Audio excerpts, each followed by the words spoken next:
আপনারা কলেজে বিশ্ববিদ্যালয়ে এতগুলো বই রাখছেন, নবীজির জীবনীটা ঢুকাইলে কি হইতো? কি হইতো আমাকে বলেন।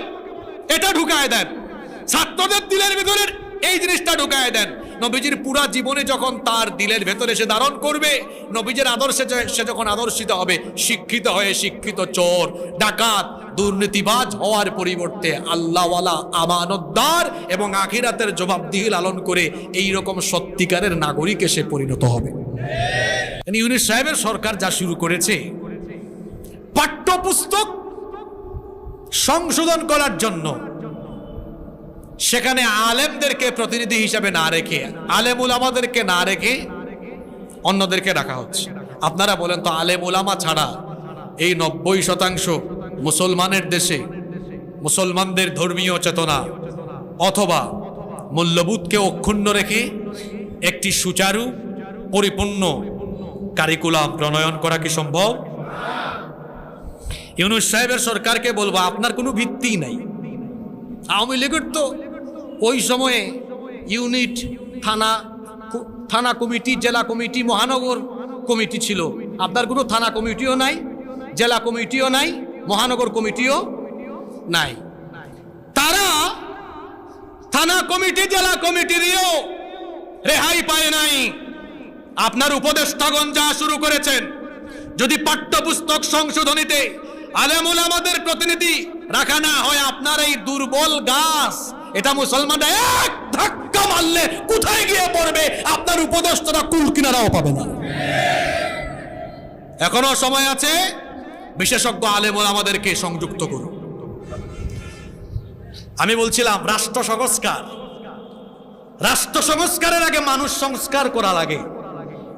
কারণ এই রাষ্ট্রের বিভিন্ন পর্যায়ে দায়িত্ব পালন করে রাষ্ট্রেরই মানুষ। এজন্য নবীজি মদিনায় রাষ্ট্র কায়েমের আগে মক্কায় 13 বছর মানুষ সংস্কার করেছেন।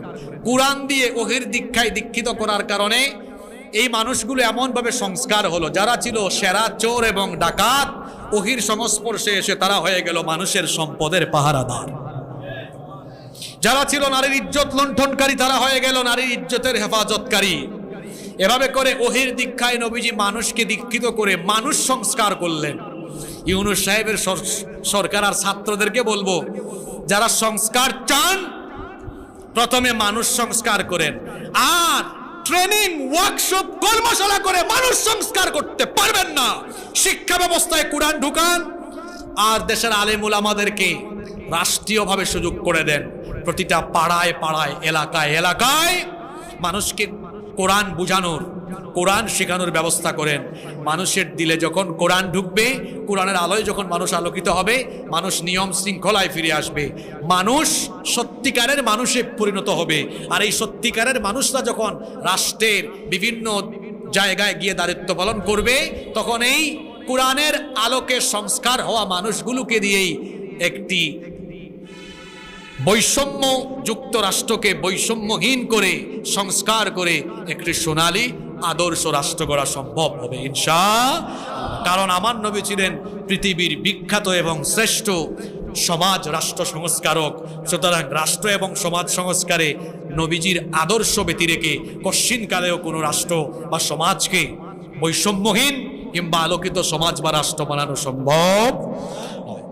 রব্বুল আলামিন বলছেন, ওয়ামা আরসালনাকা ইল্লা কাফাতাল লিন্নাসি বাশীরাও ওয়া নাযীরা ওয়ালাকিন্না আকসারান নাসি লা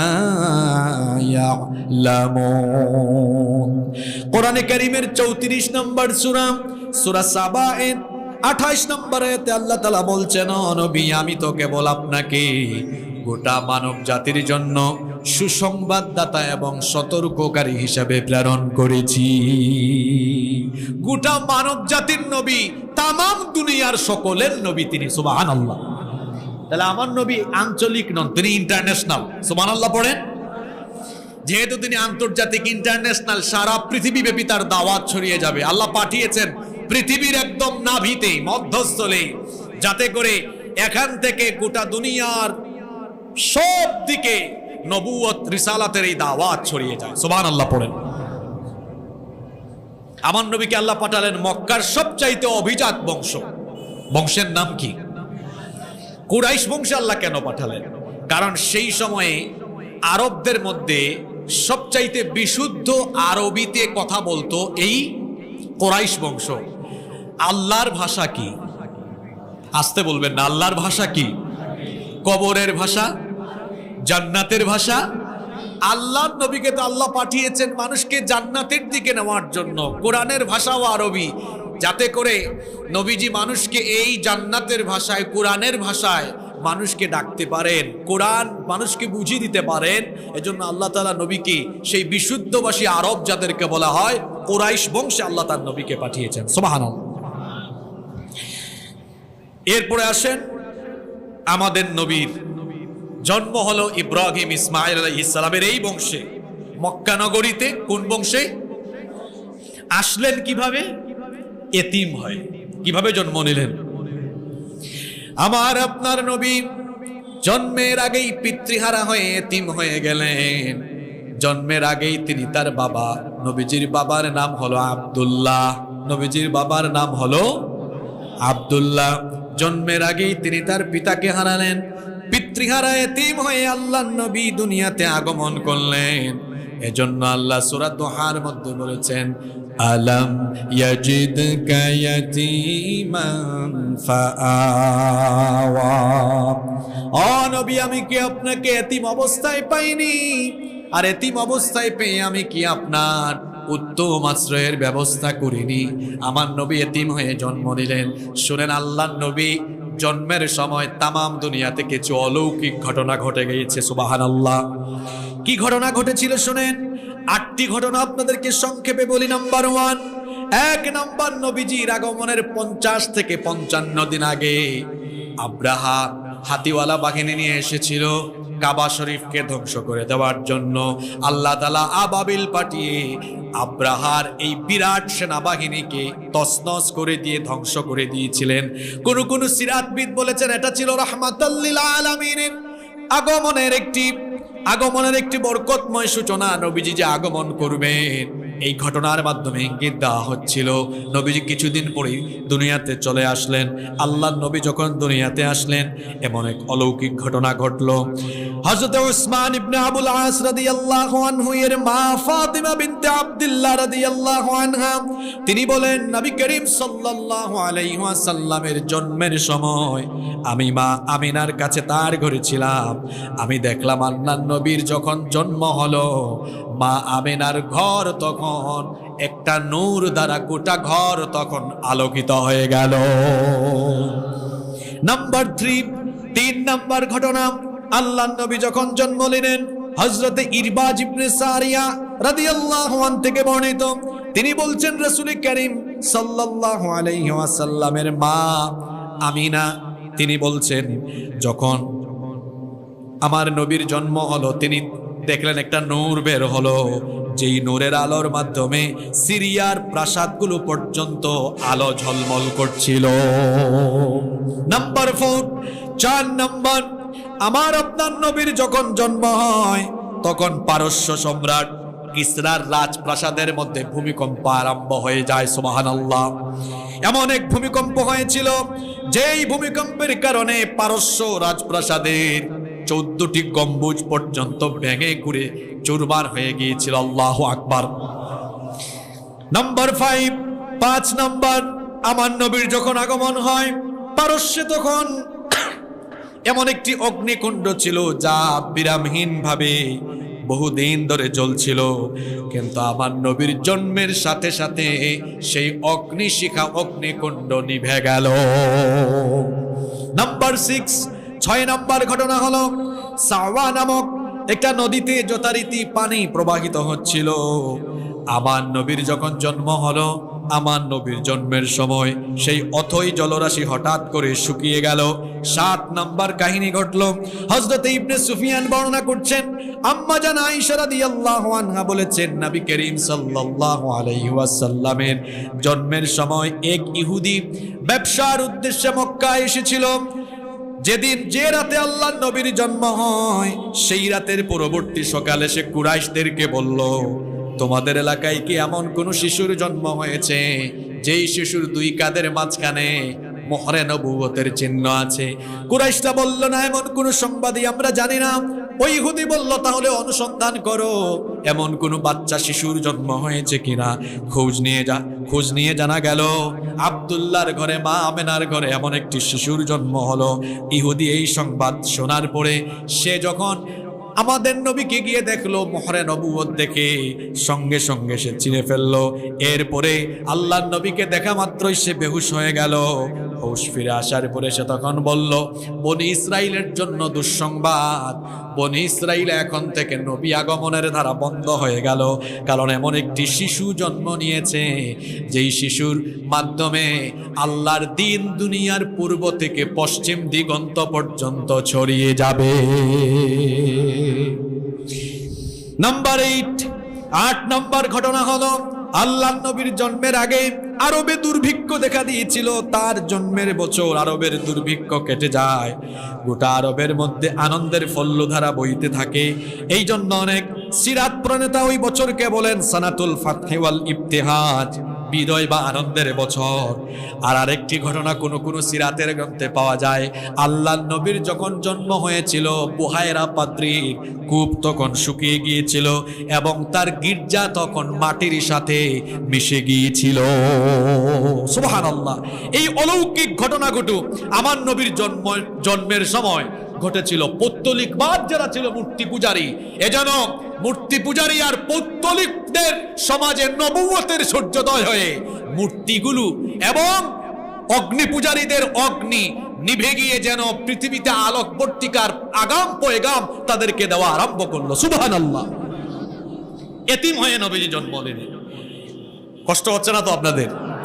সেই সময় আরবের কালচার ছিল, শহরে যারা বসবাস করতেন তাদের ঘরে কোনো বাচ্চা শিশুর জন্ম হলে শিশুকে শহরের রোগবালাই থেকে হেফাজতে রাখার জন্য তারা মরুভূমির বেদুইন অঞ্চলে পাঠিয়ে দিতেন, দাত্রীদের কাছে পাঠিয়ে দিতেন, বেদুইন অঞ্চলে পাঠাতেন। মরুভূমিতে গিয়ে যেন রুক্ষ আবহাওয়ায় শিশু শক্তিশালী এবং সুঠামদেহী হয়ে বড় হয়। এজন্য আরবের লোকেরা মরুভূমির বেদুইন অঞ্চলে ধাত্রী মহিলাদের কাছে শিশুদেরকে পাঠিয়ে দিলেন। আল্লাহ নবীর বেলায় তাই হলো। নবীজির দাদা আব্দুল মুত্তালিব, নবীজির নাম রাখলেন মুহাম্মদ, আমরা বলি সাল্লাল্লাহু আলাইহি ওয়াসাল্লাম। এর আগে আরবে কোনো মানুষের নাম মুহাম্মদ রাখা হয় নাই, আমার নবীর নাম রাখা হলো। ধাত্রী মহিলার সন্ধান করা হচ্ছে। তায়েফ থেকে বনু সাদ গোত্রের একদল নারীরা মক্কায় আসলেন দুগ্ধ শিশু তালাশের জন্য। তারা এসে বেশি পারিশ্রমিকের আশায় এই এতিম শিশুর যে ঘর আছে, অর্থাৎ আমার নবীজির ঘরের দিকে কেউ উকিও মারে না, এদিকে কেউ তাকায়ও না। সবাই পারিশ্রমিক বেশি পাওয়ার আশায় অন্যান্য গোত্রের অন্যান্য বংশে যে সকল দুগ্ধ শিশু আছে তাদেরকে তালাশ করে নিয়ে যেতে লাগলো। অবশেষে ভাগ্যবতী মহিলা, সৌভাগ্যবতী নারী, তায়েফের বনু সাদ গোত্রের সেই সৌভাগ্যবতী নারী হালিমাতুস সাদিয়া আগমন করলেন। তার গাধাটি দুর্ভিক্ষের কারণে সেই সময় অবস্থায় গাধা জরাজীর্ণ এবং হালকা পাতলা ছিল বলে ধীর গতিতে চলছিল। সেজন্য সবার শেষে তিনি মক্কায় এসে পৌঁছান। এসে দেখেন কোনো ঘরে আর শিশু নাই যে তিনি শিশু নিয়ে যাবেন। অবশেষে শুনলেন আব্দুল মুত্তালিব বলছেন, আমার ঘরে একটি এতিম শিশু আছে, বেশি পারিশ্রমিক দেওয়া যাবে না, যদি তাকে দেখে দয়া হয় মায়া হয় মন চায় তো নিয়ে যাও। এবার হালিমাতুস সাদিয়া তার স্বামীর সাথে পরামর্শ করলেন, আমরা যে সবার শেষে আসলাম, কোনো বাচ্চাই পেলাম না, এত দূর তায়েফ আমরা ফিরে যাব, খালি হাতে ফিরে যাওয়ার চাইতে এতিম শিশুটিকে নিয়ে যাই, অল্প স্বল্প যা পারিশ্রমিক পাই এটাই আমাদের জন্য লাভ হবে। তার স্বামী সম্মতি দিলেন। এরপরে হালিমাতুস সাদিয়া সম্মতি পেয়ে মা আমেনার ঘরে ঢুকে শিশু মুহাম্মাদুর রাসূলুল্লাহ সাল্লাল্লাহু আলাইহি ওয়াসাল্লামের দিকে তিনি যখন নজর দিলেন, তিনি তখন বললেন, আমি আমার জীবনে এত সুন্দর মানুষ কোনোদিনও দেখি নাই। আমি যখন শিশু নবীজিকে আমার কুলে নিলাম, আমার হৃদয়ের অনুভূতি এমনভাবে এর বহিঃপ্রকাশ ঘটলো, আমার কাছে মনে হলো আসমানের চাঁদ আমার কোলে চলে এসেছে। আরবের এক বিখ্যাত কবি তার কবিতায় বড় সুন্দর করে বলছেন, ওয়া আহসানু মিনকা লাম তারা কাত্তু আইনি ওয়া আজমালু মিনকা লাম তালিদিন নিসা খুলিকতা মুবাররাআন মিন কুল্লি আইবিন কাআন্নাকা ক্বাদ খুলিকতা কামা তাশা। অর্থাৎ এই চোখ কখনো আপনার চাইতে সুন্দর কাউকে দেখেনি, আপনার চাইতে সুন্দর কোনো মানুষ দুনিয়ার কোনো নারী জন্ম দেয়নি। আপনাকে যেন আল্লাহ মানবীয় সকল দুষ্ত্রুটি মুক্ত করে এমন ভাবে বানিয়েছেন, ঠিক যেমনটা আপনি চেয়েছেন ততটা সুন্দর করে আল্লাহ আপনাকে বানিয়েছেন। আমার নবী ছিলেন সব দিক থেকে সেরা, সৌন্দর্যে সেরা, শ্রেষ্ঠত্বের দিক দিয়ে সকল দিক দিয়ে তিনি সেরা। সৌন্দর্যের দিক যদি আমি বলি, ইউসুফ আলাইহিস সালামকে আল্লাহ তাআলা দুনিয়ার অর্ধেক সৌন্দর্য দিয়েছেন, আর আমার নবীকে আল্লাহ তাআলা দুনিয়ার পুরো সৌন্দর্য দান করে দিয়েছেন। আম্মা জান আয়েশা রাদিয়াল্লাহু আনহা বলেছেন, ইউসুফ নবীর রূপে মুগ্ধ হয়ে মিশরের যে সকল সুন্দরী রূপসী নারীরা অনুভূতি শূন্য হয়ে ফল কাটতে গিয়ে আঙ্গুল কেটেছে, এরা যদি আমার নবীকে দেখতো, এরা যদি আল্লাহর হাবিবকে দেখতো, তাহলে হাত নয় তারা তাদের কলিজা কেটে ফেলে দিত, কিন্তু তারা টেরও পেত না। এরকম সৌন্দর্যের দিক থেকে আমার নবীকে শ্রেষ্ঠ করে দিয়েছেন যিনি, জোরে বলেন তো তিনি কে? শিশু নবীজিকে নিয়ে হালিমাতুস সাদিয়া তায়েফের উদ্দেশ্যে রওনা করলেন।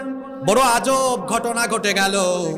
তিনি যে দুর্বল গাধায় চড়ে আসলেন, তার সেই দুর্বল গাধা এবার সবল হয়ে গেল।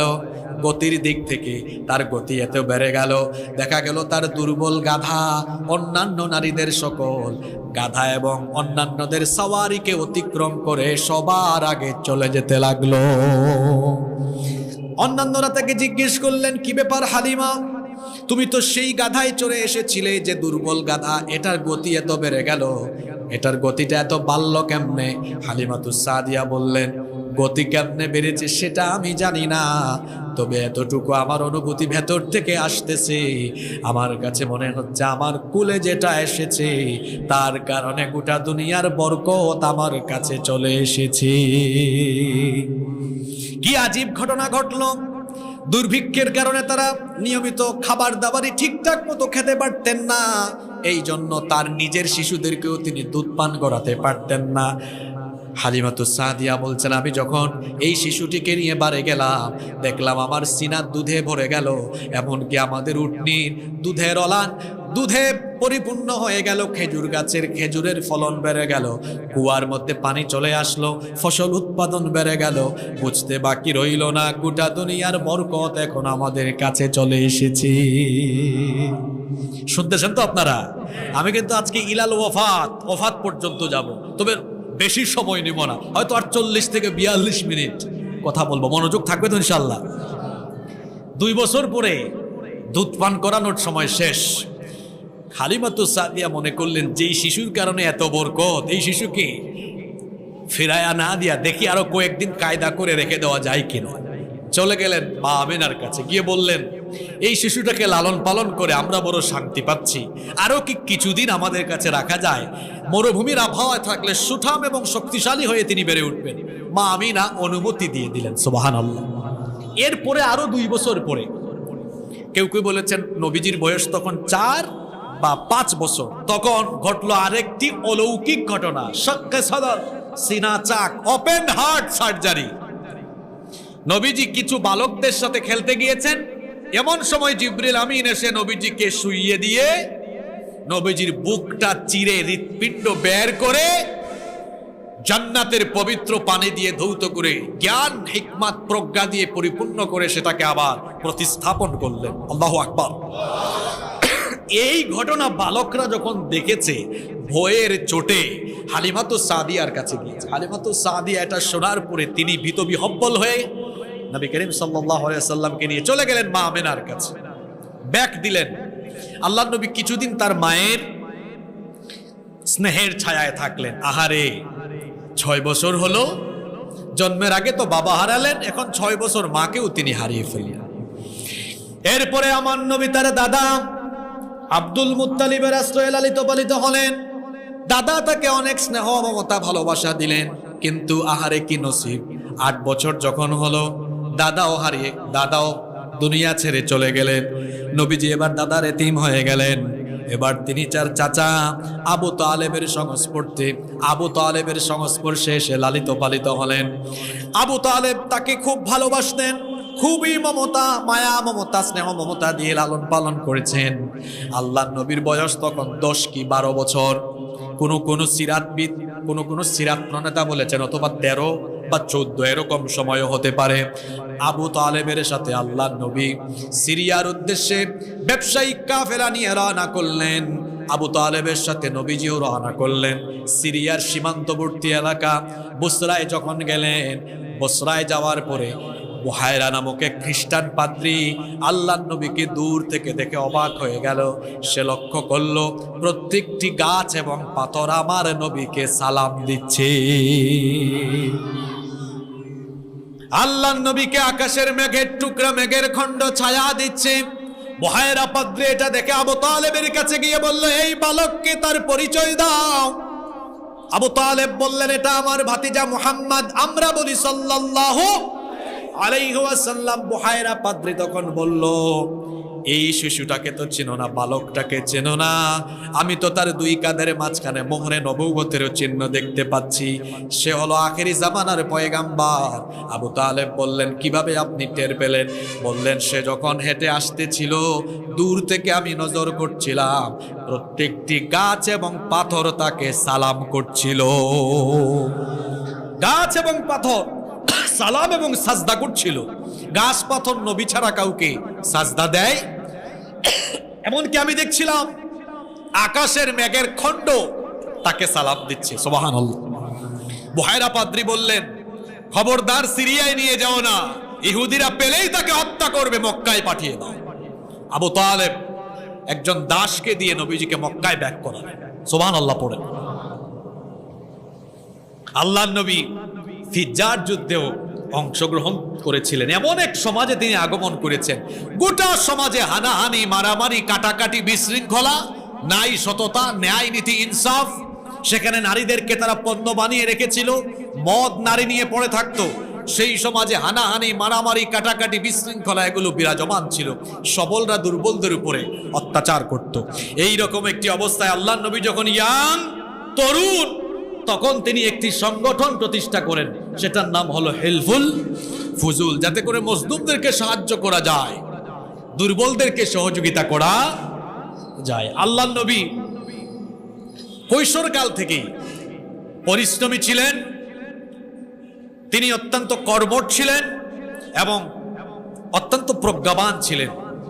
নবী করিম সাল্লাল্লাহু আলাইহি ওয়াসাল্লাম সেই তরুণকাল থেকেই ছাগল চড়িয়েছেন, বকরি চড়িয়েছেন সামান্য পারিশ্রমিকের বিনিময়ে। তরুণ এবং যুবক ভাইয়েরা এখান থেকে শিক্ষা নেন। এখন অনেকের বয়স 27-28 বছর, 30 বছর হয়ে যায়, বেকার থাকে। অথচ নবী করিম সাল্লাল্লাহু আলাইহি ওয়াসাল্লাম ইয়াং বয়স থেকে পরিশ্রম করেছেন। আল্লাহর নবী বলেছেন, আমি তো মক্কায় কয়েক কিরাতের বিনিময়ে, অর্থাৎ সামান্য কিছু পারিশ্রমিকের বিনিময়ে আমি মানুষের ছাগল এবং বকরি চড়িয়েছি। সুবহানাল্লাহ। অনেকে অকর্মা থাকে, বেকার থাকার মধ্যে কোনো কল্যাণ নেই, কাজ করায় সম্মান আছে, কাজ করায় কি আছে? যুবকদেরকে বলবো ভাইয়েরা, ছাত্রদেরকে বলবো ভাইয়েরা, শুধু চাকরির আশায় বসে থাকবেন না, বরং ছাত্র জীবন থেকেই আপনার পড়াশোনার পাশাপাশি যে কোনো কিছু করেন, উদ্যোক্তা হওয়ার স্বপ্ন দেখেন, চাকরিজীবী না হয়ে বরং মানুষের চাকরির ব্যবস্থা করে দিবেন, বহু মানুষের কর্মসংস্থানের ব্যবস্থা করে দিবেন, এরকম পরিকল্পনা নিজের ভেতরে রাখেন যে আমি চাকরি করব না, বরং বহু মানুষের চাকরির ব্যবস্থা করে দিব। স্বপ্ন মানুষকে অনেক দূর নিয়ে যায়। আল্লাহর নবী তো তরুণ বয়স থেকে পরিশ্রম করেছেন, আর তার চাচার সান্নিধ্যে থেকে তিনি ব্যবসায়িক জ্ঞান হাসিল করলেন। আল্লাহর নবীর স্বচ্ছতা, আল্লাহর নবীর চারিত্রিক মাধুর্যতা গোটা মক্কায় ছড়িয়ে যেতে লাগলো। সুবহানাল্লাহ। এই খবর শুনলেন মক্কার সবচেয়ে ধনাঢ্য নারী খাদিজা আত-তাহেরা। তিনি শুনলেন মক্কায় এক যুবক আছে যিনি অত্যন্ত সৎ, বিশ্বস্ত, আমানতদার। আপনারা বলেন তো, আপনাদের ব্যবসা প্রতিষ্ঠানে আপনারা সৎ এবং আমানতদার অথবা বিশ্বস্ত মানুষ ছাড়া অন্য কাউকে দায়িত্ব দিবেন? মক্কার ধনাঢ্য নারী খাদিজা রাদিয়াল্লাহু আনহা তিনি ব্যবসায় টাকা ইনভেস্ট করতেন আর লোক নিয়োগ করে ব্যবসা পরিচালনা করতেন। খবর পেলেন মক্কায় একজন সৎ আমানতদার বিশ্বস্ত যুবক আছেন, নাম হলো মুহাম্মদ, আমরা বলি সাল্লাল্লাহু। তিনি আবার নবী করিম সাল্লাল্লাহু আলাইহি সাল্লামকে তার ব্যবসার কাজে নিয়োগ করলেন। এক ব্যবসায়িক কাফেলা নিয়ে যখন নবীজি গেলেন, ফেরার পরে এত বেশি লাভ হলো যে খাদিজা রাদিয়াল্লাহু আনহার ব্যবসা ইতিপূর্বে এ ধরনের লাভ করার কোনো রেকর্ডই নাই। সুবহানাল্লাহ। তিনি খোঁজ নিয়ে জানতে পারলেন তিনি অত্যন্ত সৎ, আমানতদার, বিশ্বস্ত। আমার নবী তো এমন, তিনি যে কাজে হাত দেন, যেখানে যান, যে কাজে হাত দেন, সেখানেই বরকত নেমে আসে। সুবহানাল্লাহ পড়বেন না? আল্লাহ নবীর চারিত্রিক মাধুর্যতায় মুগ্ধ হয়ে খাদিজা রাদিয়াল্লাহু আনহা নিজেই এবার নবীজিকে বিবাহের প্রস্তাব দিলেন। সুবহানাল্লাহ কি বাসায় গিয়ে পড়বেন?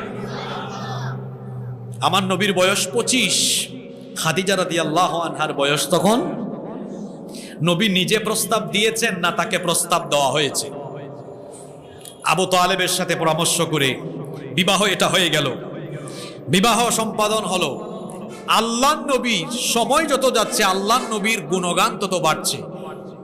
আরব জাহানে মিথ্যা তো কম বেশ সবাই বলছে, কিন্তু নবীজির জবান থেকে কোনোদিনও মিথ্যা কথা বের। এমন এক চরিত্র, আল্লাহ যাদেরকে নবী বানান, নবুয়ত রিসালতের দাওয়াত দেওয়ার আগ পর্যন্ত আল্লাহ তাআলা ওই সময়ে সকলের উপরে, এমনকি দুনিয়ার সমস্ত মানুষের উপর যে চারিত্রিক শ্রেষ্ঠত্ব আল্লাহ নবীদেরকে দান করেন। সুবহানাল্লাহ। আমার নবীর সততায় মুগ্ধ হয়ে কাফিররা বলল, আমাদের আরবে যদি কেউ সত্যবাদী থাকে সে হলো একজন, তার নাম আল আমিন মুহাম্মদ, আমরা বলি সাল্লাল্লাহু। গোটা আরবে নবীজির প্রশংসা। তারা তাদের টাকা পয়সা ধন সম্পদ এনে নবীজির কাছে আমানত রাখে, কারণ আরবের মধ্যে একজন ব্যক্তি আছেন যিনি আমানতের খেয়ানত করেন। গোটা আরবে নবীর প্রশংসা আর প্রশংসা। আপনারা শুনতেছেন তো? একটু পরে দেখবেন তার উল্টা। এখন ওরা করতেছে প্রশংসা, একটু পরে ঘটবে উল্টা। প্রশংসা আর প্রশংসা। আমার নবীর বয়স 34, 35 বা 36। এই সময় কুরাইশরা কাবা ঘরের রিকনস্ট্রাকশনের কাজ আরম্ভ করলো, সংস্কারের কাজ। লম্বা ঘটনা, সংক্ষেপে বলছি। কাবা ঘর সংস্কার করে যখন হাজারে আসওয়াদ, ওই কালো পাথরটাকে যখন প্রতিস্থাপন করা হবে, এখন সবাই, গোত্র তো অনেকগুলো, সবাই চায় আমরা এটা লাগাই, আমরা এটা ওই জায়গায় রাখি। একটা মারামারি, একটা ঝগড়া ফাসাদময় অবস্থা সৃষ্টি হলো। কেউ কাউরে ছাড় দেয়। এরকম ঝগড়া বিবাদ একটানা 5 দিন চলে। অবশেষে আবু উমাইয়া তিনি বললেন, আমরা ঝগড়া করে লাভ নাই, চলেন আগামীকাল ফজরের পরে সকালবেলা যে সবার আগে মসজিদে হারামে ঢুকবে সেই ব্যক্তি এই হাজারে আসওয়াদ ওই জায়গাতে রেখে দিবে। পরের দিন দেখা গেল ফজরের পরে সবার আগে মসজিদে হারামে ঢুকলেন মুহাম্মাদুর রাসূলুল্লাহ সাল্লাল্লাহু আলাইহি ওয়াসাল্লাম। এখন আমি আগেই বলেছি, আরবের সবাই আমার নবীকে ভালোবাসে। তারা যখন দেখলো তিনি ঢুকেছেন, সব গোত্র বলল আমরা তাকেই ফয়সালাকারী হিসাবে মেনে নিব। সুবহানাল্লাহ। আমার নবী এমন এক সমাধান দিলেন, সবাই খুশি। নবীজি বললেন, একটা কাপড় নিয়ে আসো। এই কাপড় আনার পরে হাজারে আসওয়াদকে নবীজি ওই কাপড়ের উপর রাখলেন। নবীজি বললেন, সব গোত্রের নেতারা এসে এবার ওই কাপড়ের চতুর্পাশে ধরো। চতুর্পাশে ধরে নবীজি বললেন, এবার এগিয়ে চলো। এবার নবীজি নিজের হাতে লাগাই দিলেন। আবার সবাই ধরলো। কারো মধ্যে কোনো মন গালাগালি আর রইল না। সুবহানাল্লাহ। কি অসাধারণ প্রজ্ঞা আমার নবীকে দান করেছেন কে? আল্লাহ নবীর বয়স 40 হয়ে যাচ্ছে। নবীজির পেরেশানি বেড়ে গেছে। দেখেন, আমরা কিন্তু 40-এ চলে আসছি। আমি খুব সংক্ষেপে বলতেছি, নবীজি খুব পেরেশান। আরে এমন এক সমাজ আমার ডানে বামে সামনে পিছনে, এরা মূর্তির পূজা করে, এরা পৌত্তলিক, এরা নারীদেরকে পণ্য বানিয়ে ফেলেছে, এরা বাজারে দাস কেনা বেচা করে, এরা অল্প কোনো বিষয় নিয়ে এক গোত্র আরেক গোত্রের উপরে ঝাঁপিয়ে পড়ে হানাহানি, রক্তপাত, মারামারি, কাটাকাটি। এটা তাদের নিত্য নৈমিত্তিক ব্যাপার। অজ্ঞতার, অসভ্যতার, বর্বরতার এমন কোনো বিষয় ছিল না যা তাদের মধ্যে বিদ্যমান। এই অবস্থা দেখে নবীজি নিঃসঙ্গ হয়ে গেলেন। একটু একাকিত্বে ওই মক্কার খুব কাছে হেরা গুহায় নবীজি চলে গেলেন। হেরা গুহায় গিয়ে নবীজি একাকিত্বে তাআব্বুদ, তিনি একাকিত্বে আল্লাহর ইবাদত বন্দেগী আরম্ভ করলেন। এরকম কয়েক মাস চলতে চলতে হঠাৎ করে রমাদানের শেষ দশকের লাইলাতুল কদরে ওহির ধারক বাহক ফেরেশতা জিবরিল আমিন নবীজির সামনে সশরীরে চলে আসলেন। আল্লাহু আকবার। এতক্ষণ কথা বললাম নবীজির মাক্কি জিন্দেগির নবুয়তের আগের জীবন। আপনাদের ঘুম আছে নাকি? এখনকার 13 বছর হবে খুব ডেঞ্জারাস ক্রিটিক্যাল সময়। ঘুম টুম আসলে একটু ছাড়ায় নেই, আমরা একটু 3টা তাকবীর আল্লাহর নামে দিব। সবাই রেডি তো? নারায়ে তাকবীর। আওয়াজ তো কম হলো, আরেকটু জুড়ে দিবেন যাতে অলসতা ঘুম টুম সব কেটে যায়, কারণ এখন খুব সেনসিটিভ আলোচনা শুরু হবে। নারায়ে তাকবীর, নারায়ে তাকবীর। কিও ঘুম টুম গেছে? রেডি তো সবাই? এবার কি হলো? কোন ফেরেশতা আসলেন? মালাকুল মউত। জোরে বলেন। জিব্রাইল না, তো শুদ্ধ করে নামটা শিখেন। জিব্রিল। নামটা কি? আবার বলেন। আল্লাহর নবীর কাছে সাইয়েদনা জিব্রিল আমিন আসলেন। এসে বললেন, আল্লাহর নবীর কাছে আসলেন, এসে বললেন ইকরা, পড়ুন। আল্লাহর নবী বললেন মা আনা বিকারি, আমি তো পড়তে জানি না। জিবরিল আমিন এবার আল্লাহর নবী বলছেন ফাআখাদানি ফাগাত্তানি হাত্তা বালাগা মিন্নিল জুহুদ, তিনি তার বুকের সাথে আমাকে এমন সজোরে চেপে ধরলেন, আমার কাছে মনে হচ্ছিল আমার দম বন্ধ হয়ে যাওয়ার উপক্রম হচ্ছিল। এরপরে তিনি তাকে ছেড়ে দিলেন, বললেন ইকরা। নবীজি দ্বিতীয়বার বললেন মা আনা বিকারি, আমি পড়তে জানি না।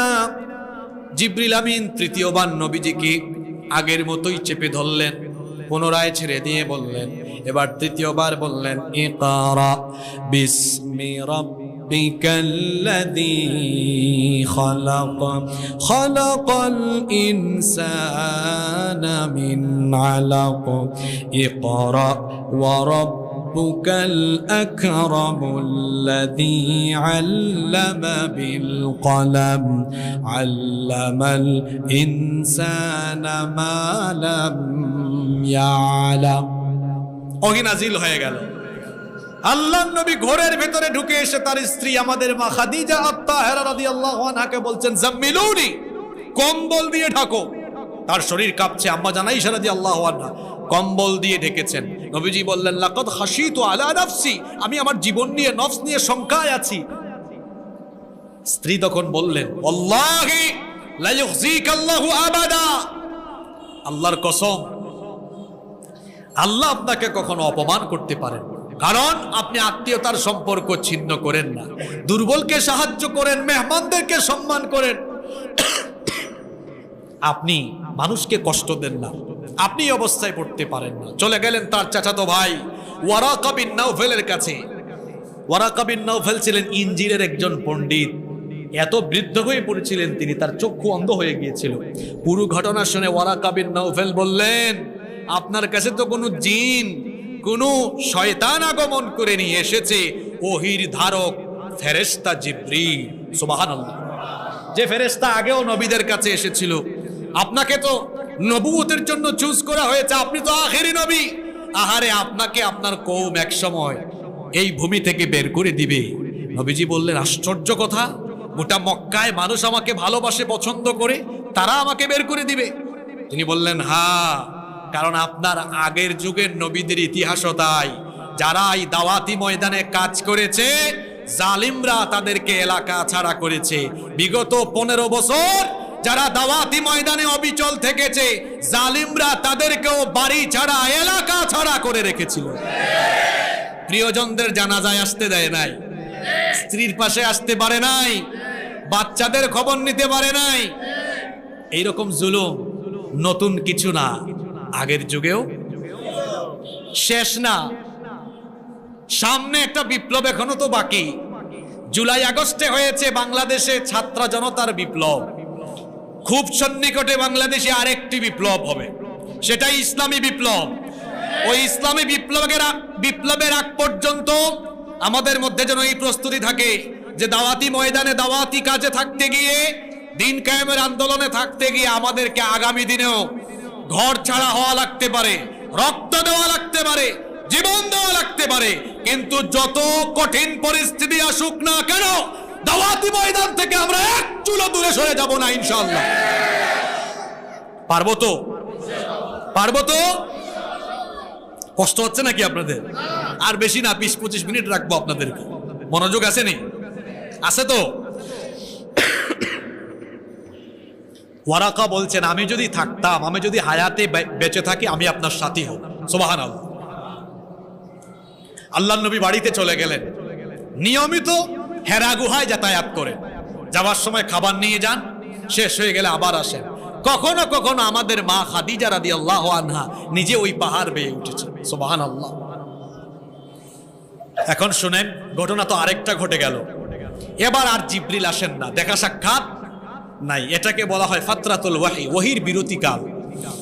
ওহির বিরতি দুইবার হয়েছিল, সূরা মুদ্দাসসির নাজিল হওয়ার আগে এবং সূরা দুহা নাজিল হওয়ার আগে। সূরা আলাকের প্রথম 5 আয়াত নাজিল হওয়ার পরে কয়েকদিন কেটে গেল, জিবরিল আসেন না, দেখা সাক্ষাৎ নাই। আল্লাহর নবীর পেরেশানি বেড়ে গেল। আল্লাহ কি আমার উপর মন খারাপ করলেন নাকি? কেন ফেরেশতা আসেন না? কেন ওহী নাজিল হয় না? খুব পেরেশান আমার নবী, খুব পেরেশান। দেখেন, আমরা নবীর আশেক নিজেদেরকে দাবি করি, আমার নবীর কাছে কয়েকদিন ওহী আসে না, নবীজির পেরেশানি কম না বেশি? ওহী আসতেছে না, পেরেশানি। কারণ আমাদের কাছে তো ওহী নাজিল হয় না, ওহী নবীর মারফতে আল্লাহ আমাদেরকে দিয়ে গিয়েছেন।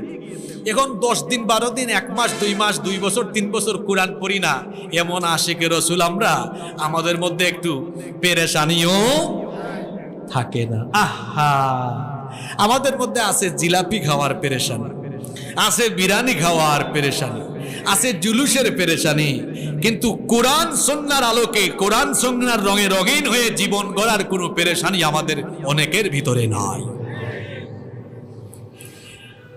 আল্লাহ নবী পেরেশান। একদিন নবীজি হেরা গুহা থেকে নেমে আসতেছেন, এমন সময় নবীজি একটা আওয়াজ শুনলেন, কে যেন নবীজিকে ডাক দিয়েছে। আল্লাহু আকবার। আল্লাহ নবী ডান দিকে তাকালেন, কাউকে দেখলেন না। বাম দিকে তাকালেন, কাউকে দেখলেন না।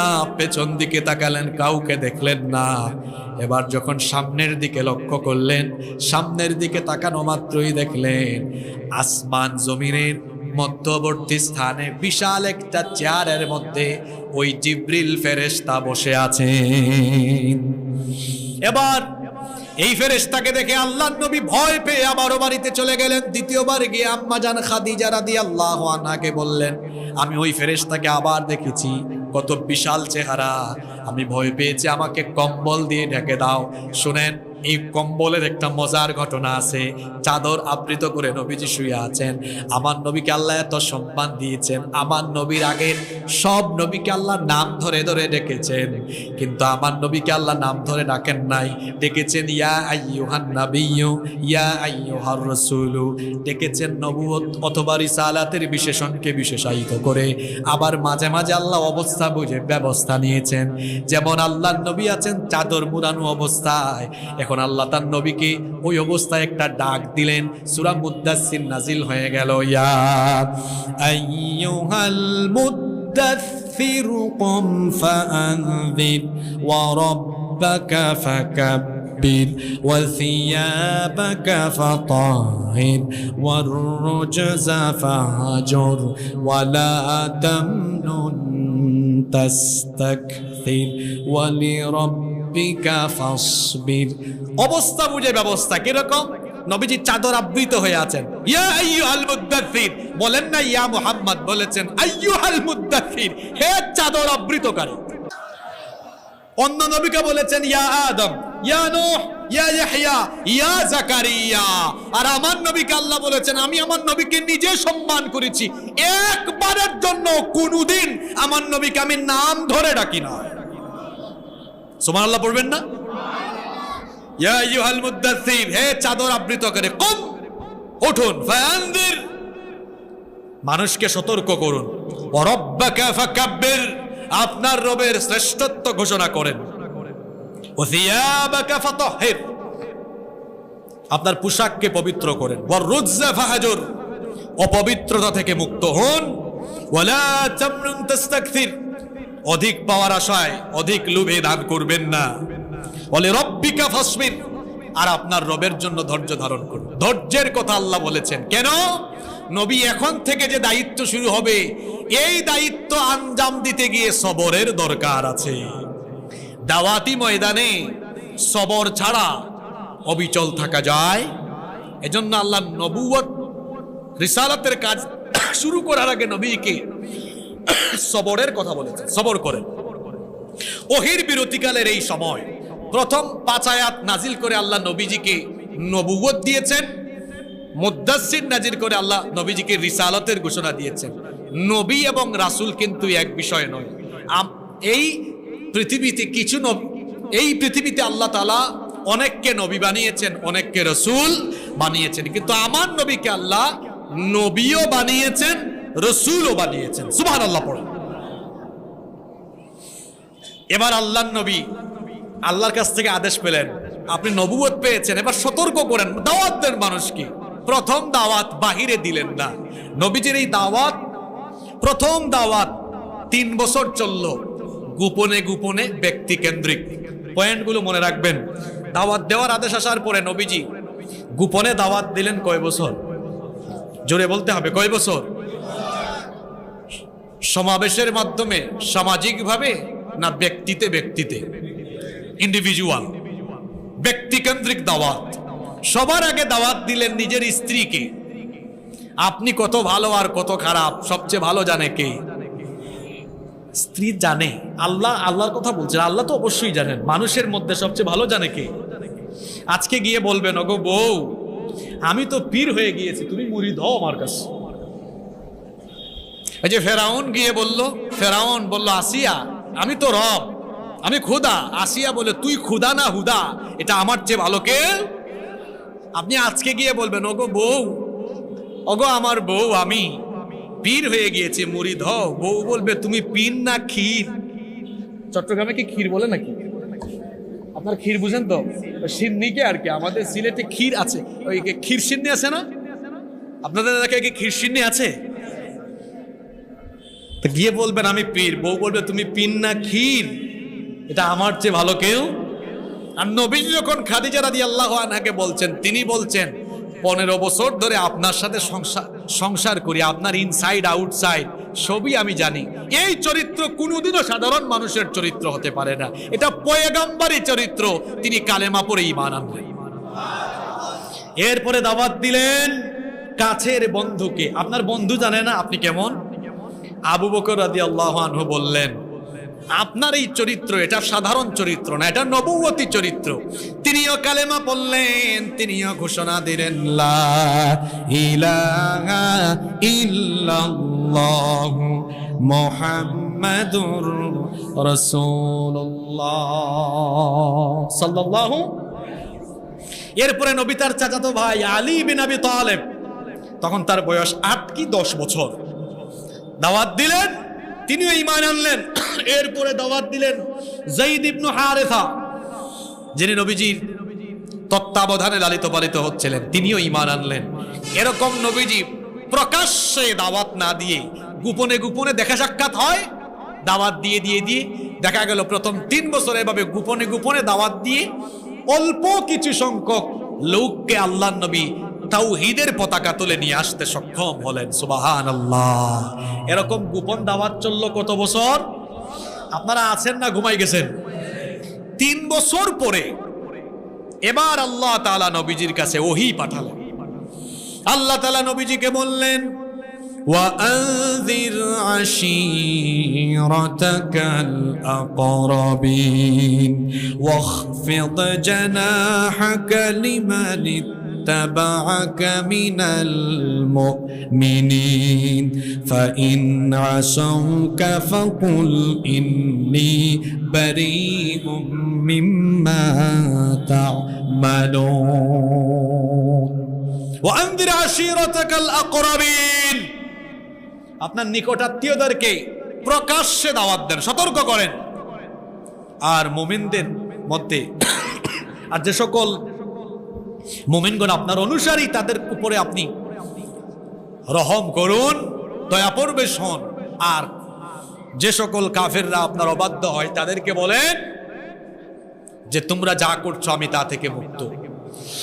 আল্লাহ তাআলা কোরআনে কারীমের 15 নম্বর সূরা সূরা হিজরের 94 নম্বর আয়াত নাযিল করলেন। আল্লাহ বললেন ফাসদা বিমা তুমার ওয়া আরিদ আনিল মুশরিকিন। আপনাকে যে আদেশ দেওয়া হয়েছে সেটার ঘোষণা এখন আপনি প্রকাশ্যে দেন। প্রকাশ্যে দাওয়াতের এই ঘোষণা আসার পরে আল্লাহর নবী এবার সাফা পাহাড়ে উঠলেন। সাফা পাহাড় তো আপনারা অনেকেই চেনেন, যখন হজ বা উমরা করতে যান সাফা মারওয়ার মধ্যে 7 বার দৌড়াদৌড়ি করতে হয়। এখন তো সাফা পাহাড় নাই, কেটে ফেলা হয়েছে। সেই সময় এটা বিরাট পাহাড় ছিল। আল্লাহর নবী সাফা পাহাড়ে আরোহণ করলেন। সাফা পাহাড়ে আরোহণ করে আল্লাহর নবী ঘোষণা করলেন ইয়া সাবাহা। সেই সময়ে গুরুত্বপূর্ণ কোনো ঘোষণা দেওয়া হলে বলা হতো ইয়া সাবাহা। আল্লাহর নবী সাফা পাহাড়ে উঠে যখন ইয়া সাবাহা বলে সম্বোধন করলেন, সবাই গিয়ে সাফা পাহাড়ের চতুর্দিকে সমবেত হয়ে গেল। আল্লাহর নবী এবার প্রত্যেকটি গোত্রের নাম ধরে ধরে বললেন। এরপরে বললেন আরো আইতুকুম লাউ আখবারতাকুম আন্না খাইলাম বিল ওয়াদি তুরিদু আন তুগীরা আলাইকুম আকুনতুম মুসাদ্দিকিয়া। আমি যদি তোমাদেরকে বলি এই পর্বতমালার অপর প্রান্তে শত্রুপক্ষ তোমাদেরকে আক্রমণের প্রস্তুতি নিয়েছে, তোমরা কি আমার কথা বিশ্বাস করবে নাকি?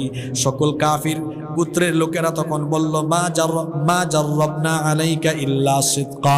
সত্য বলা ছাড়া কোনোদিনও তোমাকে মিথ্যা বলতে শুনি নাই। তুমি যদি বলো তাহলে অবশ্যই আমরা বিশ্বাস করব। আল্লাহর নবী তখন বললেন যদি আমাকে এতটাই তোমরা সত্যবাদী মনে করো তাহলে আমি তোমাদেরকে বলছি, তোমাদেরকে দাওয়াত দিচ্ছি, শোনো আমি তোমাদেরকে বলছি ফাইন্নী নাযীরুল লাকুম বাইনা ইয়াদাই আযাবুন শাদীদ। আমি তোমাদেরকে কঠিন আযাবের সুসংবাদ, কঠিন আযাবের সতর্ক করছি। আমাকে আল্লাহ নবুয়ত দিয়েছেন, তোমরা কালেমার ঘোষণা দাও, ঈমানদার হও, আর আমার নবুয়ত এবং রিসালাতের সাক্ষী হয়ে যাও, ঈমান আনয়ন করো। যখন আল্লাহ নবী এই কথা বললেন তখন কাফিররা বলে উঠল মা জামাতানা ইল্লা লিহাদা। এগুলো বলার জন্য কি আমাদেরকে জমা করেছো নাকি, ডেকেছো নাকি? আবু লাহাব অত্যন্ত রাগান্বিত হয়ে গেল। সে তখন রাগান্বিত হয়ে বলল এগুলো বলার জন্য আমাদেরকে কি এখানে ডেকে এনেছো নাকি? তার সামনে একটা পাথর ছিল। শোনেন শুনেন, এতক্ষণ তো মধুর মধুর ওয়াজ শুনছেন, এবার রক্তাক্ত ওয়াজ শুনেন। আবু লাহাবের সামনে একটা বড় পাথর ছিল। ওই পাথরটা হাতে নিল, রাগান্বিত হয়ে আমার নবীর দিকে ছুঁড়ে মারল। আমার নবীর মাথা মুবারকে পড়ে আমার নবীর মাথা মুবারক ফেটে গেল। আমার নবী অজ্ঞান হয়ে পড়ে গেলেন। এতটুকুতে আবু লাহাব ক্ষান্ত হলো না, আমার নবীকে গালিও দিল, বলল তাব্বাল্লাকা ইয়া মুহাম্মদ। নাউজুবিল্লাহ। সে বলল মুহাম্মদ, আমরা বলি সাল্লাল্লাহু আলাইহি ওয়াসাল্লাম, তুমি ধ্বংস হয়ে যাও।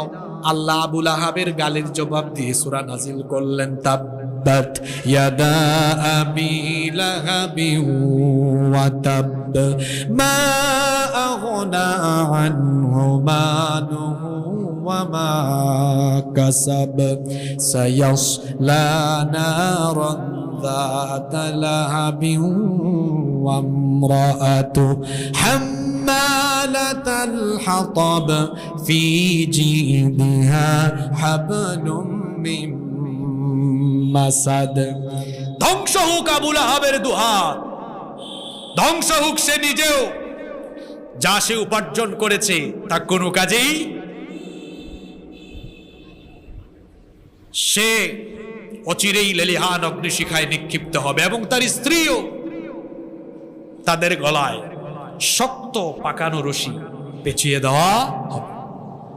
আবু লাহাব গালি দিল, গালের জবাব দিয়েছেন কি? আমার নবীকে গালি দিলে আল্লাহ জবাব দেন। তো যে নবীকে গালি দিলে আল্লাহ জবাব দেন, সেই নবীকে গালি দিলে কি নবীর উম্মত বসে থাকবে না উপযুক্ত জবাব দিবে? এই দেশে আমার নবীকে নিয়ে যদি কোনো কটূক্তি, ব্যঙ্গাদ্রুপ কোনো কথাবার্তা বা নবীর সম্মান নষ্ট হয় এমন কোনো কথাবার্তা যদি কেউ বলে, আমরা তা ছেড়ে দিব না, বরং উপযুক্ত জবাব আমরা এর প্রদান করব।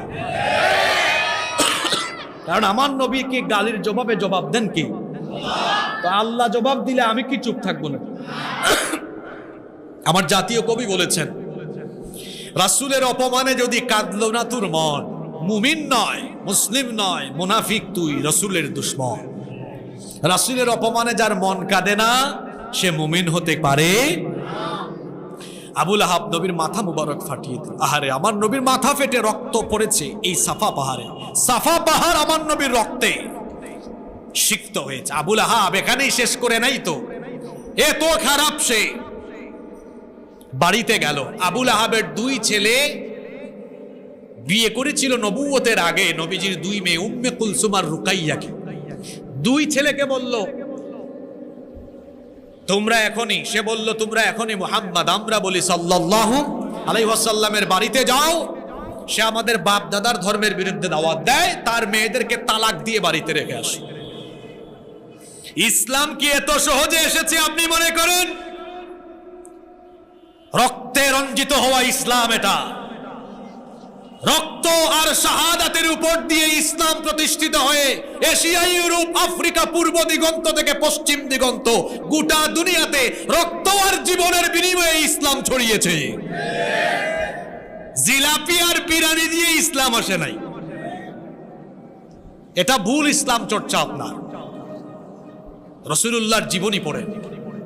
আমার দেশে রবিউল আউয়াল আসলে মিরাদ আর সিলাত নিয়ে কামলা কামড়ি হয়। কিসের কামরা কামড়ি করেন আপনি? আপনি তো অজ্ঞ আর মূর্খের মতো কামরা কামড়ি করেন। আপনি তো ওগুলোর অর্থ বুঝেন না। মিলাদ মানে জন্ম, সিরাত শব্দের অর্থ হচ্ছে আস-সিরা হিয়া আত-তারিকা আস-সুন্নাহ। আবার কেউ কেউ বলেছেন এটা অর্থ মাযহাব, কেউ কেউ বলেছেন আল হালাতুল ইনসান আল্লাতী ইয়াকুনু আলাইহা। সিরাত হচ্ছে নবীজির তরিকা, নবীজির পথ। আবার সিরাত শব্দের আরেকটি অর্থ হচ্ছে পরিভ্রমণ করা। আমরা যখন নবীজির জীবনী পড়ি তখন নবীজির প্রত্যেকটি চলার পথকে অনুসরণ করেই তো আমরা নবীজির জীবনটাকে পড়ি। তো আমি যদি সংক্ষেপে বলি, মিলাদ মানে জন্ম বৃত্তান্ত আর সিরাত মানে জীবন বৃত্তান্ত। মিলাদ মানে জন্ম বৃত্তান্ত, সিরাত মানে, আচ্ছা কোনো মানুষের জীবনী আলোচনা করলে কি জন্ম বাদ পড়ে? তাহলে মিনাল মিলাদি ইলাল ওয়াফাত, মিলাদ থেকে ওয়াফাত পর্যন্ত এই পুরোটাই হলো সিরাত।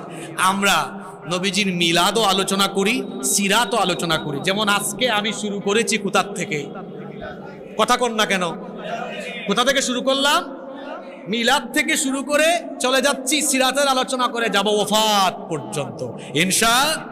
তাহলে যারা কামরা কামড়ি করে আপনাদের কি মনে হয় এরা বুঝদান না অবুঝ? জোরে বলেন, বুঝদান না অবুঝ? আল্লাহ এদের বুঝ পয়দা করে দাও।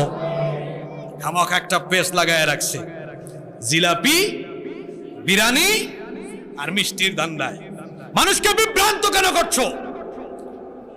নবীজির মিলাদ থেকে ওয়াফাত পর্যন্ত নবীজির পুরোটাই আলোচনা করে মানুষকে বলো নবীজির পুরা জীবনী জানো, আর রাসূলুল্লাহ যে সুন্নাহ আমাদেরকে উপহার দিয়েছেন সেটা মানো। সুবহানাল্লাহ। এক গোষ্ঠী তো আছে এই চট্টগ্রামে, আমি তো সিলেটের সন্তান, এখানে 13-14 বছর ধরে আছি।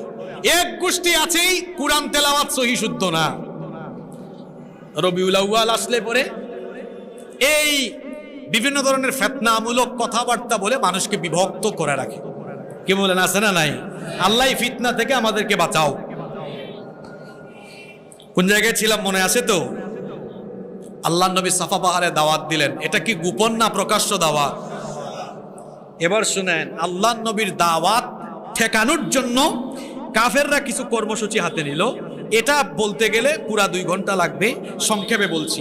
নবীজি প্রকাশ্য দাওয়াত দেওয়ার পরে আল্লাহ নবীর দাওয়াতকে ঠেকাবার জন্য তারা কয়েকটি কাজ করলো। এক, প্রথম দফায় রাষ্ট্রীয় ট্যাগ লাগালো যে এতদিন মুহাম্মদ, আমরা বলি সাল্লাল্লাহু আলাইহি সাল্লাম, ঠিকঠাক ছিল, এখন তার মাথার তার ছিঁড়ে গিয়েছে, নাউযুবিল্লাহি মিন যালিক। এখন সে পাগলামি কথাবার্তা বলে। তারা বলল মাজনুন। কোরআনে আয়াত আছে, আয়াতগুলো আমি পড়তে গেলে সময় লাগবে, সংক্ষেপে বলছি। তারা বলল ইন্নাকা লা মাজনুন। অন্য আয়াতে এসেছে তারা বলল হাযা সাহিরুন কাযযাব। অন্য আয়াতে এসেছে তারা বলল কাহিন। নবীজিকে বলল গণক, কবি, মিথ্যাবাদী, জাদুকর, পাগল। নাউযুবিল্লাহি মিন যালিক। 1400 বৎসর 1000 বৎসর পরে এসেও দেখা যায় নবীজির নবুয়তার রিসালতের পদ্ধতি অনুসরণ করে যারা জমিনে দিন কায়েমের জন্য দাওয়াতি ময়দানে থাকে তারাও এখন গালি খায়। গালি ঠিকই আছে, ভার্সন শুধু চেঞ্জ হয়েছে। দেখেন না, আইফোন প্রতি বছর আইফোনই আসে, কিন্তু ভার্সনটা শুধু কি হয় 11, 12, 13, 14, 15, 16 ভার্সন শুধু কি হয়। সেই সময়ে গালি ছিল পাগল, মিথ্যাবাদী, জাদুকর, গণক। আর এই যুগের আপডেট ভার্সনের গালি হলো স্বাধীনতা বিরোধী, রাজাকার। রাজাকার গালি গালির জায়গায় আছে, ভার্সন শুধু। এখানে দিন কায়েমের সাথে যারা সম্পৃক্ত তাদেরকে বলবো, ভাই এলাকায় কাজ করতে গিয়ে মাঝে মাঝে কেউ গালি বকা দিলে মন খারাপ করেন না, মনে মনে খুশি হইয়েন। আমার দাওয়াত মনে কবুল হচ্ছে, নবীজিও গালি খেয়েছেন, আমিও গালি খাচ্ছি, তার মানে দাওয়াত নবীর সাথে মিল আছে। সুবহানাল্লাহ। 1 নম্বরে দাওয়াত ঠেকাতে কি করলো? কথা বলছেন না কেন? গালিগালাজ, রাষ্ট্রীয় ট্যাগ। 2, আল্লাহ নবী যখন কুরআন মানুষকে শোনাতেন, আমাদের আলেমরা যখন কথা বলে বা অনেক আলেমরা আছে তেলাওয়াত করলে মানুষ পাগল হয়ে যায়। আমি যদি শহীদ আল্লামা দেলাওয়ার হোসেন সাইদ রাহিমাহুল্লাহর কথা বলি, তিনি যখন নাহমাদুহু শুরু করতেন মানুষ আর কথা বলতো? জোরে বলেন। এত সাইদি সাহেব, আর যার উপর কুরআন নাজিল হয়েছে, আপনি চিন্তা করুন তো, তিনি যখন পড়তেন ওয়ান নাজমি ইযা হাওয়া মা দাল্লা সাহিবুকুম ওয়া মা গাওয়া, আলেমের কণ্ঠ শুনে যদি মানুষ পাগল পারা হয়ে তাকিয়ে থাকে, তো নবী পাকের উপরে কুরআন নাজিল যখন হয়েছে, যারা সামনে থেকে শুনেছে তারা কেমন ব্যাকুল হয়েছে। আল্লাহু আকবার। নবীজি যখন কোরআন পড়েন মানুষ পাগল পারা হয়ে শুনতে আসে, কাফিররা দেখেন এটা থামাতে হবে। দেখেন না, এই চরিত্রও মিল আছে, ভার্সন শুধু চেঞ্জ হয়েছে। কিভাবে? তারা জনে জনে টি শার্ট, মহিলাদেরকে শাড়ি দেয়, 500-1000 টাকা দেয়, সমাবেশে যাওয়ার পরে জিলাপি বিরিয়ানিও দেয়। বিভিন্ন রাজনৈতিক সমাবেশে নেতা নেত্রী ঢাকা থেকে আসে, মানুষ পয়সা দিয়ে নেওয়া যায় না। আর কুরআনের মাহফিলে মানুষ পয়সা খরচ করে, নিজের পয়সায় গাটের পয়সা খরচ করে আসে। তারা বলে হায় হায়, আমরা রাজনৈতিক সমাবেশে মানুষ টাকা দিয়ে আনতে পারি না, ওখানে মানুষ টাকা পয়সা খরচ করে যায়। মানুষকে কোরআন শোনা থেকে থামাতে হবে। তাহলে কর্মসূচি ঠিকই আছে, ভার্সন শুধু। গত 15 বছর দেখেছেন, যেখানেই কোরআনের মাহফিল সেখানেই বাধা, সেখানে 144 মিল আছে। বলেন না কেন? কুরাইশের এক কুখ্যাত কাফের ব্যবসায়ী, নাম তার নজর বিন হারিস, ইরাকের হীরা, পারস্য রোমে সফর করলো। গিয়ে সে রোম পারস্য সম্রাটদের ইসফিন্দিয়া, রুস্তম, বিভিন্ন রাজা বাদশাদের কাহিনী শিখে সে মক্কায় আসলো। সে বলল শোনো, সে বলল মুহাম্মদ, আমরা বলি সাল্লাল্লাহু, সে তোমাদেরকে গল্প শোনায়। সে বলল, তারা বলতো কাফিররা, নবীজি যা শোনান ইন হাদা ইল্লা আসাতিরুল আউয়ালিন, পূর্ববর্তী কিচ্ছা কাহিনী। বলল আসো আমিও কিচ্ছা পারি। তার কিচ্ছা শুনতে কেউ যায়? এই স্কুলের মাঠে আগামীকালকে এটা রাজনৈতিক সমাবেশ ডাক দিয়ে দেখিয়ে, পয়সা ছাড়া আনা যাবে? ইসলামী দল বাদে অন্য দলের কথা বলছে, কিন্তু কোরআনের মাহফিল যেখানে সেখানে দেন। এখানে তো আপনারা রাগ করবেন না, এখানে তো চট্টগ্রামে আপনারা গলিতে গলিতে প্রোগ্রাম করেন। বাংলাদেশের উত্তর দক্ষিণাঞ্চলে যখন আমরা সফর করি, যখন স্টেজে বসে ডানে বামে সামনে তাকাই, পিঁপড়ার মতো মানুষ দেখি। দু চোখ যত দূর যায় তত দূর শুধু মানুষ দেখা যায়। আল্লাহু আকবার। এরা আসে আল্লাহর কোরআনের টানে, আল্লাহর কোরআনের। সে এসে কাহিনী শোনায়, মানুষ যায়। এবার তারা কি করলো? কিছু প্রস্টিটিউট মহিলা ভাড়া করলো, এদেরকে দিয়া মক্কার অলিতে গলিতে নাচ গানের আয়োজন করলো। দেখি মানুষকে নাচ গানের দিকে আসক্ত করা যায় কিনা। দেখেন নাই, ওইটাও ঠিক আছে, ভার্সন শুধু। গত 15 বছর কোরআনের মাহফিল বন্ধ করে জায়গায় জায়গায় বিভিন্ন বিশ্ববিদ্যালয়ে কনসার্টের ঠিকই অনুমতি দেওয়া হয়েছে। কাজ কারবার ঠিকই আছে, ভার্সন শুধু। এত কিছু করেও মানুষদেরকে কাফেররা কোরআন থেকে সরাতে পারে না। এই বাংলাদেশে 15টি বছর যুবকদেরকে কোরআন থেকে, আলেম ওলামা থেকে বিচ্ছিন্ন করার চেষ্টা করা হয়েছে, কিন্তু এই দেশের যুবক তরুণ আর আপামর জনগণকে আলেম উলামা এবং কোরআন থেকে বিচ্ছিন্ন করতে গিয়ে এই ফ্যাসিস্টরা নিজেরাই জনবিচ্ছিন্ন হয়ে মামু বাড়িতে পালিয়ে গিয়েছে। কাজ কারবার ঠিকই আছে, ভার্সন শুধু। 1, গালিগালাজ। 2, কোরআন শোনা থেকে বাধা দেওয়া। গত দেড় যুগ এটা আমাদের সময়ও ছিল কি ছিল না? এত আসতে বললেন কেন আপনারা? না, আপনাদের এলাকায় ছিল না। আমরা নিজেরাই তো অনেক জায়গায় কথা বলতে পারি নাই, অনেক জায়গায় হামলা। আপনারা হয়তো অনেকে দেখেছেন কুমিল্লায়, সাতক্ষীরায়, বিভিন্ন অঞ্চলে আমার উপরেও হামলা করা হয়েছে। হামলা করা হয় নাই? আর চট্টগ্রামের অবস্থা হলো এমন, আমি গোটা বাংলাদেশে মোটামুটি গোটা বাংলাদেশের সব জায়গায় গিয়ে কথা বলতে পেরেছি। এই জায়গাতে কথা বলার স্পেসই পাই নাই। এটা ওদের চাইতে লেবাসধারী আরো কিছু লোক আছে, ওরা আরো বেশি সমস্যা করেছে। আল্লাহর কোরআন সুন্নাহর সত্য কথা প্রচারে কারো বাপের ক্ষমতা নাই এটা আটকায় রাখবে। আল্লাহ এটা প্রচারের ব্যবস্থা করবে ইনশাআল্লাহ। 3, মানুষ যেন নবীজির কাছে না যায়, সন্দেহ সৃষ্টি করে দিয়েছে। শোনো, এই লোকটা নবী হয় কেমন? গরিব মানুষ, এতিম। আমি আয়াত পড়লে সময় যাবে, আপনারা ওই 56 পড়বো, শুনে নিবেন। ওখানে আয়াতে আয়াতে একদম প্রতিটা কথার সাথে আয়াত দিয়ে দিয়ে রেফারেন্স আমি তুলে ধরেছি। এত গরিব মানুষ, এতিম মানুষ, আল্লাহ তাআলা কি নবী বানানোর জন্য তারা বলল ওয়াকালু লাউলা নুজিলা হাযাল কুরআনু আলা রাজুলিন মিনাল ক্বরিয়াতাইন আযীম। মক্কা বা তায়েফের কোন সম্ভ্রান্ত বংশের কাউকে কি আল্লাহ নবী বানাতে পারতেন? এটা আবার নবী হয়ে কেমনে? ইয়াকুলুত তাআব, খাবার খায়, ওয়া ইয়ামশি ফিল আসওয়াক, বাজার ঘাটে যায়। সন্দেহ সৃষ্টি করে, কিন্তু সন্দেহ সৃষ্টি করাতেও কোনো লাভ হয়?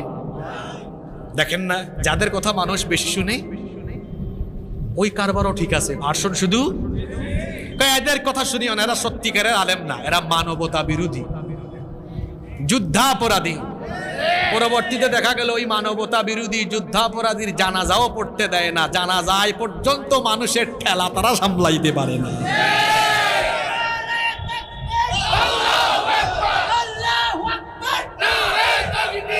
কারবার ঠিকই আছে, ভার্সন শুধু। আরেকজনকে তো রিসুট কাণ্ড ঘটিয়েছে। উনি আবার যখন বের হয়েছেন, যাদের উপরেই নির্যাতন করা হয়েছে, যাদেরকেই জনবিচ্ছিন্ন করা হয়েছে, আপনারা দেখেন তাদের প্রতি মানুষের ভালোবাসা বেড়েছে না কমেছে? কর্মকাণ্ড ঠিকই আছে, ভার্সন শুধু। 4, নবীজি মক্কি জিন্দেগিতে দাওয়াত দিয়েছেন। দাওয়াতের মৌলিক বিষয় ছিল 3টা: তাওহীদ, রিসালাত, আখিরাত। তাওহীদ, রিসালাত। এই জীবনের পরে একটা জীবন আছে না? তারা কই দেখছো কারবার, মোরার পরে নাকি মানুষ আবার জিন্দা হয়। শুনছো কথা? সন্দেহ তৈরি করে আল্লাহ জবাব দিয়েছেন অনেক আয়াতে। এরপরে তারা নাম্বার 5, ইহুদিদের কাছে গিয়ে ইহুদির থেকে প্রশ্ন ধার করে আনছে। এসে বলল, আচ্ছা বলো তো, ওই আসহাবে কাহাফ সম্পর্কে বলো। ওই 7 যুবক যারা 309 বছর ঘুমিয়েছিল, জুলকারনাইনের কাহিনী বলো, রোজ সম্পর্কে বলো।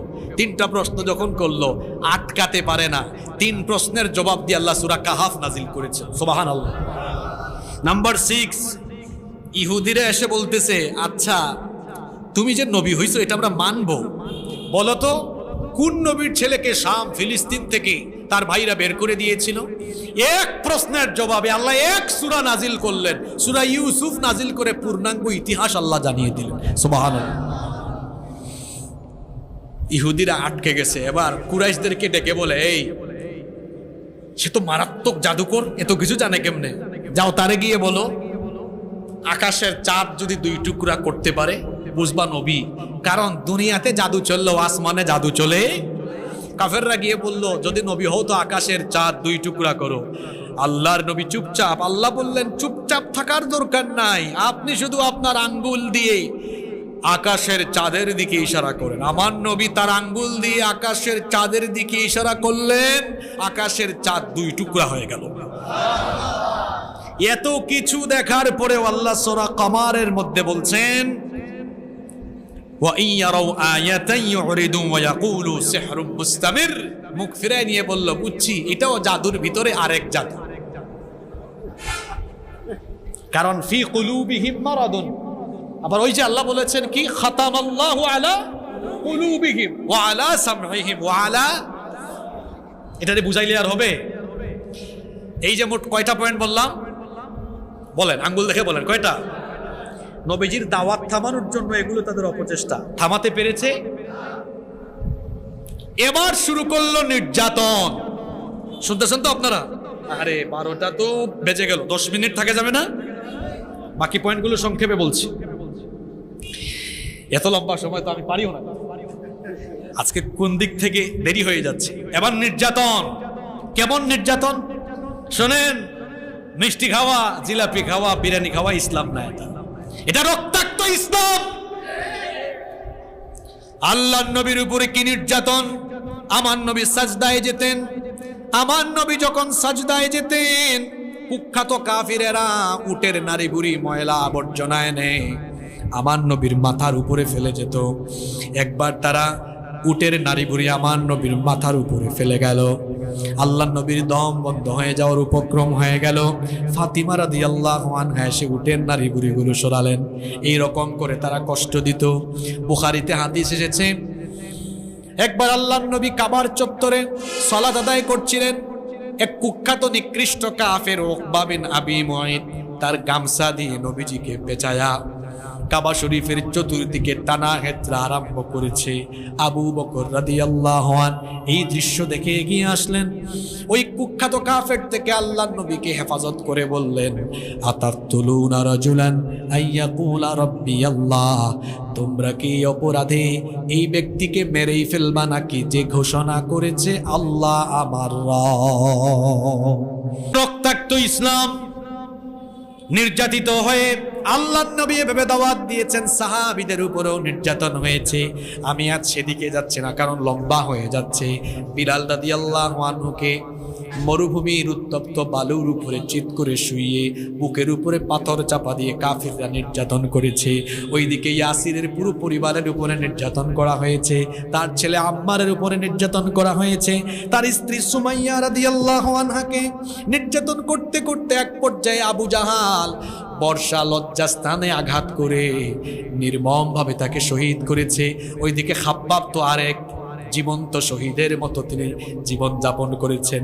আহারে তার উপরে এমন নির্যাতন, তার কোমরটা চিকন হয়ে গিয়েছিল, পিঠের মধ্যে বড় বড় গর্ত হয়ে গিয়েছিল, কারণ তাকে কাফিররা এমন ভাবে নির্যাতন করেছিল।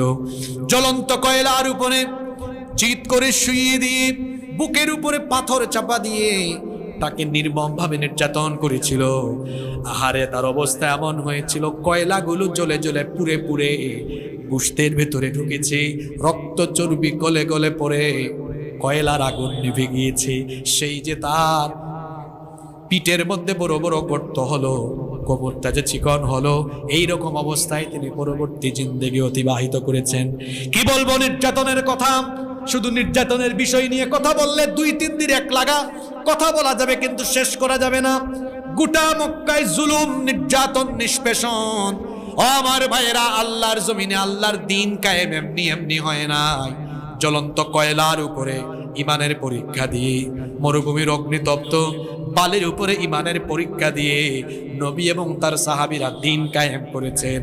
আমরা যদি একটি ইসলামী বিপ্লব, ইসলামী গণজাগরণ, আল্লাহর জমিনে আল্লাহর দ্বীন কায়েমের স্বপ্ন ধারণ করে সেটার যদি বাস্তবায়ন করতে চাই, তাহলে আমাদেরকেও এমন অত্যাচার, জুলুম, নির্যাতন সহ্য করার মতো মানসিকতা নিয়ে এই ময়দানে থাকতে হবে। হয়তো আমরা আল্লাহর দ্বীন ধারণ করে বেঁচে থাকবো, নয়তো আমরা আল্লাহর দ্বীনের জন্য জীবন দিব ইনশাআল্লাহ। এই রকম জুলুমে জুলুমে, নির্যাতনে নির্যাতনে যখন গোটা মক্কায় অত্যাচার নির্যাতনের জাতাকলে মুসলমানরা পিষ্টু, দুর্বল মুসলমানদেরকে রক্ষা করার জন্য এবার নবীজি দুর্বল মুসলমানদের একটা ছোট্ট ক্ষুদ্র একটা দলকে, এটা নবুয়তের ৫ম বছরের ঘটনা, ১২ জন পুরুষ এবং ৪ জন নারী, এই ১৬ জনকে আল্লাহর নবী আবিসিনিয়ায় পাঠালেন, হাবশায় পাঠালেন। মদিনায় হিজরতের আগে মুসলমানরা হাবশায়, আবিসিনিয়ায়, বর্তমান ইথিওপিয়ায় ২ বার হিজরত করেছে। কয়বার? মুসলমানরা প্রথম হিজরত করেছে মদিনায় না হাবশায়? কতজন? ১২ আর ৪। নেতৃত্ব দিয়েছেন নবীজির জামাই, মেয়ের জামাই উসমান বিন আফফান রাদিয়াল্লাহু আনহু এবং নবীজির মেয়ে রুকাইয়া রাদিয়াল্লাহু আনহা। সুবহানাল্লাহ। এরা চলে গেলেন। এর কিছুদিন পরে সূরা নজম নাজিল হয়েছে, ওই যে ওয়ান নাজমি ইযা হাওয়া। এটার তেলাওয়াতে কিছু কিছু কাফেররা তেলাওয়াতের আকর্ষণে মাথা ঝুঁকায়া কেমনে যে তারা মাটিতে মাথা লুটায়া সাজদা দিয়েছে, নিজেরা টের পায় না। সুবহানাল্লাহ পড়বেন না? দেখবেন কোরআনের কারো কারো কণ্ঠে আল্লাহ এমন মধু দিয়েছেন, আমাদের মধ্যেই তো আছে। তেলাওয়াতে মানুষ পাগল হয়ে যায়, আর নবীর কণ্ঠের তেলাওয়াত, বুঝতেছেন তো এটা কেমন? কাফেররা জানেও না, মাথা নত হতে হতে মাটিতে লুটিয়ে পড়েছে। আবিসিনিয়া এই হিজরতকারী লোকেরা খবর শুনে এদের মধ্যে কেউ কেউ মক্কায় চলে আসলেন। আয়েশা দেখেন কাফিররা যেই লাউ সেই। এবার নির্যাতন নিপীড়ন থেকে রক্ষা পাওয়ার জন্য আবিসিনিয়ায় দ্বিতীয়বার হিজরত করা হলো। সেখানে ৮৩ বা ৮৪ জন পুরুষ, ১৮ বা ১৯ জন নারী ছিলেন। এবার তারা দ্বিতীয়বার হিজরত করলেন। হিজরত করার পরে কাফেররা এদেরকে ফিরে আনার জন্য আবিসিনিয়ার বাদশাহ নাজ্জাশীর দরবারে গিয়েছিল উপহার উপঢৌকন নিয়ে। এটা লম্বা কাহিনী, কিন্তু তারা ফিরায় আনতে পারে নাই। এসে তারা মক্কায় থাকা মুসলমানদের উপরে আরো নির্যাতন করলো, নবীজির উপর আরো নির্যাতন, সাহাবীদের উপর আরো নির্যাতন। আল্লাহ নবী দোয়া করেছিলেন, আল্লাহ আবু জাহাল অথবা ওমর, এই ২ জন থেকে যে কোনো একজনকে আপনি ইসলামের জন্য কবুল করেন। এই কঠিন সময়ে ওমর রাদিয়াল্লাহু আনহু এসেছিলেন নবীজিকে হত্যা করতে এসে কুরআনের তেলাওয়াত শুনে আর নবীজির চেহারা মুবারক দেখে কালিমা পড়ে মুসলমান হয়েছে। হামজা রাদিয়াল্লাহু আনহু ইসলামের আরেক বীর পুরুষ। এই কঠিন সময়, যে সময় নিয়ে আলোচনা হচ্ছে, এটা সুসময় না দুঃসময়? দুঃসময়ে ইসলাম কবুল করেছেন কয়জন? বলেন কয়জন বীর পুরুষ? ওমর, তিনি তো এমন মানুষ, ইসলাম কবুল করে এসে বলেন আলাসনা আলাল হক, নবীজি আমরা কি সত্যের উপরে অবিচল নেই? নবীজি বললেন বালা, অবশ্যই। নবীজি বললেন তো আমরা যদি সত্যের উপরে অবিচল হই, গোপনে গোপনে নামাজ চলে গেল, আর গোপনে হবে না, যা হবে সব প্রকাশ্যে হবে। সুবহানাল্লাহ পড়বেন না? এখনো অনেক ভাইয়েরা আছে, অনেক জায়গায় আমি এই গত সপ্তাহে সফর করলাম, লুকাই লুকাই কাম করে। ছাত্র জনতা জুলাই আগস্টের বিপ্লব ঘটিয়ে যে বাক স্বাধীনতা, স্বাধীনভাবে চলাফেরা কাজ করার সুযোগ এনে দিয়েছে, দিন কায়েমের কর্মীদেরকে সেই সুযোগ কাজে লাগিয়ে প্রকাশ্যে ময়দানে নেমে ঘরে ঘরে দাওয়াত পৌঁছে দিতে হবে। কিসের আর গোপন কাজ কারবার? প্রকাশ্যে দাওয়াত চলবে ইনশাআল্লাহ। ওমর রাদিয়াল্লাহু আনহু একটা পারমিশন চাইলেন মিছিলের। জোরে বলেন তো কিসের? এর আগে মক্কায় কোনো মিছিল, নবীজি দেখলেন এটা ওমর, যাও পারমিশন দিলাম। সুবহানাল্লাহ পড়বেন না? ওমর রাদিয়াল্লাহু আনহু মিছিলের সারি ঠিক করলেন। সামনে ২ জন নেতৃত্বে মিছিলের, একদিকে ওমর রাদিয়াল্লাহু আনহু, আরেক দিকে ইসলামের আরেক বীর পুরুষ হামজা বিন আব্দুল মুত্তালিব রাদিয়াল্লাহু। এবার স্লোগান উঠল, লিল্লাহি তাকবীর। অনেকে স্লোগান দেয় আমার ভাই তোমার ভাই, লজ্জা করে না? গলার শক্তি, এই শরীরের শক্তি দিয়েছেন কে? তা আল্লাহর নামে স্লোগান কই? কার নামে স্লোগান দেন? স্লোগান হতে হবে কার নামে? মিছিল শুরু হয়েছে। আবু জাহাল কয়, কিরে আমার নির্বাচনী এলাকায় এই নতুন স্লোগান শোনা যায়, বাইরে হয়ে দেখতো কারা। এবার তার চামচা চামুন্ডারা বাইরে দেখে, হায় হায় হায় হায়, এদিকে আমাদের লোক মিছিলের সামনে। আয়েশা কয়, লিডার অবস্থা খারাপ। কয় কি হয়েছে? কয় আমার দলের লোক ওখানে। কয় কে? কয় ওমর। আবু জাহাল কয় কি কর? আবু জাহাল বাইরে হয়ে দেখে, আরে বাপ রে বাপ, ওমরকে দেখা যায়। এতদিন তো কাফেররা মুসলমানদের একটু আওয়াজ শুনলেই মারপিট,